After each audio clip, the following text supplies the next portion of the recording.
Hello friends, welcome back to the new video guys. Today guys we are going to talk about guys realme phone bluetooth setting guys. In this video guys I will show you guys how can you disconnect guys your earbud guys. You have connected guys any earbud with your realme phone and guys you want to disconnect it. So guys I have connected guys this P-tone earbud and guys I want to disconnect guys. I don't want to use it.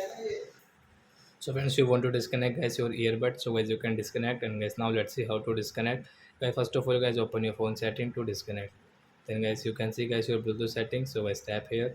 And guys you can see guys I have connected guys this P-tone TWS and guys I want to disconnect. So how can I disconnect guys? So guys you can see guys right side guys this icon settings, so guys tap here. And guys you can see there are two options, disconnect and unpair.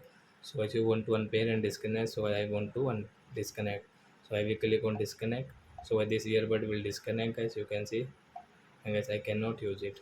So I hope friends you have understood how to disconnect earbud to our realme phone. So that's it guys, thanks for watching my video guys. Now we will meet on next video guys with new topic. Before going guys, please go and like my video, subscribe my channel. Bye bye friends.